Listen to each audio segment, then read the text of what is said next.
નમસ્કાર જય હિન્દ જય ભારત। સ્વાગત છે તમારું આપણી યુટ્યુબ ચેનલ મિસ્ટર વિજય પોઈન્ટ એજ્યુકેશનમાં। તો મિત્રો આજે આપણે એવા કર્મચારીઓ અને પેન્શનરોની વાત કરવાના છીએ જેમને મેડિકલ એલાઉન્સ મળે છે। તો ગુજરાત રાજ્યના નિયમિત પેન્શનરો અને કર્મચારીઓના મેડિકલ ભથ્થામાં વધારો અને નવા નિયમ પ્રમાણે પણ વધારાના લાભ જાહેર। તો મિત્રો આ પેન્શનરોને જ મળશે લાભ। નવા નિયમ પ્રમાણે તબીબી સારવારમાં કરાયો વધારો। તો મિત્રો શું છે સરકારી કર્મચારીઓ અને પેન્શનરોના મેડિકલ એલાઉન્સ વિશે? તો તેની સંપૂર્ણ વાત આપણે આ વિડીયો મારફતે કરવાની છે, તેથી તમે આપણે આ વિડીયોમાં અંત સુધી બન્યા રહેજો। અને તમે આપણી ચેનલમાં નવા હોય તો આપણી ચેનલને પણ સબસ્ક્રાઈબ કરી લેજો। વિડીયો ગમે તો લાઈક પણ કરી દેજો। તો મિત્રો આપણે કયા કયા નિયમો અને ભથ્થા વિશે વાત કરવાના છીએ તેને આપણે પહેલાં ટૂંકમાં જાણી લઈએ। તો તેમાં સૌથી પહેલાં આપણે વાત કરવાના છીએ કે ગુજરાત સરકાર દ્વારા કર્મચારીઓ અને પેન્શનરોના માસિક તબીબી ભથ્થામાં વધારો કરાયો છે તેના વિશે। તો મિત્રો તબીબી ભથ્થામાં જે વધારો કરાયો છે તેના વિશે પણ આપણે વાત કરીશું। ત્યારબાદ મિત્રો વાત કરીશું કે આ પેન્શનરો અને સરકારી કર્મચારીઓને આપશે નિયમિત પેન્શન વધારો। તો મિત્રો કયા કયા પેન્શનરો અને સરકારી કર્મચારીઓને નિયમિત પેન્શન વધારો આપવામાં આવશે તેની પણ આપણે સંપૂર્ણ વાત કરવાના છીએ। ત્યારબાદ મિત્રો આપણે વાત કરીશું કે કયા નિવૃત્ત પેન્શનરોના પેન્શનમાં થશે વધારો। તો મિત્રો કયા નિવૃત્ત થયેલા છે પેન્શનરો અને તેના પેન્શનમાં કેટલો વધારો થવાનો છે તે પણ આપણે વાત કરીશું।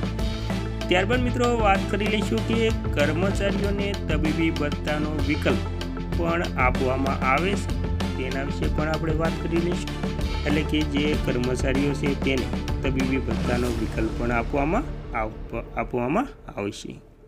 ત્યારબાદ મિત્રો પાંચમું છે એટલે કે તેમાં જે આ તબીબી ભથ્થાનો વિકલ્પ પસંદ કરી તેને પણ ફરી બદલવાનો પણ હોય છે, તેને પણ સમય મર્યાદામાં બદલી શકે છે। એટલે કે મિત્રો જે તમે વિકલ્પ પસંદ કર્યો છે ભથ્થાનો તે વિકલ્પ તમે બદલી પણ શકો છો, પરંતુ તેની કોઈ સમય મર્યાદા પણ હોય છે, તો તે સમય મર્યાદામાં તમે બદલી પણ શકો છો। તે કેવી રીતે તમે બદલી શકો છો તેની પણ સંપૂર્ણ વાત આજે આપણે આ વિડીયો મારફતે કરવાના છીએ। અને ત્યારબાદ આપણે વાત કરીશું કે જો પતિ અથવા તો પત્ની બંને નોકરી કરતા હોય તો તેના માટે પણ અલગ નિયમ છે, અને શું છે તે આ નિયમ તેના વિશે પણ મિત્રો આપણે વાત કરી લેવાના છીએ। ત્યારબાદ વાત કરીશું કે કેશલેસ સારવાર યોજના શું છે અને નવા નિયમ પ્રમાણે શું ફેરફાર કરવામાં આવ્યો છે તેના વિશે પણ મિત્રો આપણે વાત કરવાના છીએ। તો આ સંપૂર્ણ વાત આપણે આ વિડીયો મારફતે તમામ વાત વિગતવાર અને સાવ સરળ શબ્દમાં કરીશું। તો સૌથી પહેલાં આપણે વાત કરીશું કે ગુજરાત સરકાર દ્વારા રાજ્યના કર્મચારીઓ અને પેન્શનરો માટે માસિક તબીબી ભથ્થું એટલે કે ફિક્સ મેડિકલ એલાઉન્સ ₹1000 નિયત કરવામાં આવ્યું છે। અગાઉ આ ભથ્થું ₹300 પ્રતિમાસ હતું, જેમાં વધારો કરીને તેને ₹1000 કરવામાં આવ્યું છે। મિત્રો આ યોજના અને તેના નિયમોની પણ મુખ્ય વિગતો છે તેમાં પણ આપણે નજર કરી લઈએ। તો તેમાં પહેલું મુખ્ય લાભાર્થીઓ। તો મિત્રો સરકારી કર્મચારીઓની વાત કરી લઈએ તો તેમાં રાજ્ય સરકારના અને પંચાયતના તમામ નિયમિત કર્મચારીઓ। પેન્શનર્સની વાત કરીએ તો રાજ્ય સરકાર અને પંચાયતના નિવૃત્ત કર્મચારીઓ। શિક્ષણ વિભાગની પણ વાત કરીએ તો ગ્રાન્ટેડ શાળાઓ અને તાજેતરના નિર્ણય મુજબ બિન સરકારી અનુદાનિત કોલેજોના શૈક્ષણિક તેમજ બિન શિક્ષક કર્મચારીઓ। અને મિત્રો મહત્ત્વના નિયમો અને શરતોની પસંદગી।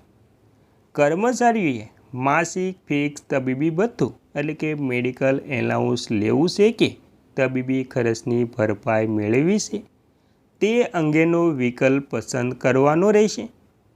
વિકલ્પ બદલવાની મર્યાદા એટલે કે વિકલ્પ જે છે તે લીધા પછી સમય મર્યાદાની વાત કરીએ તો જો કોઈ કર્મચારી પોતાના આપેલા વિકલ્પમાં ફેરફાર કરવા માંગતા હોય તો જે તે નાણાકીય વર્ષ શરૂ થતાં પહેલાં 10 માર્ચ સુધીમાં સંબંધિત ઉપાડ અને વહેંચણી અધિકારી DDO અથવા તો તિજોરી અધિકારી સમક્ષ નિયત નમૂનામાં અરજી કરવાની રહેશે।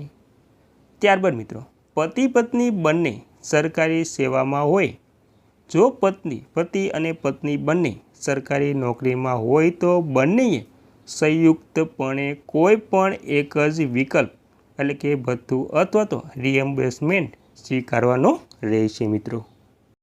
અને મિત્રો હવે આપણે છેલ્લે કેશલેસ સારવાર યોજનાની પણ વાત કરી લઈએ તો મિત્રો મેડિકલ એલાઉન્સ ઉપરાંત ગુજરાત સરકાર દ્વારા સરકારી કર્મચારીઓ અને પેન્શનરો માટે રૂપિયા 10 લાખ સુધીની મફત કેશલેસ તબીબી સારવાર આપવાની યોજના પણ અમલમાં મૂકવામાં આવી છે મિત્રો। તો મિત્રો આથી તમામ સરકારી કર્મચારીઓ અને પેન્શનરોના મેડિકલ એલાઉન્સ વિશે માહિતી। તો મિત્રો જય હિન્દ જય ભારત, થેન્ક યુ।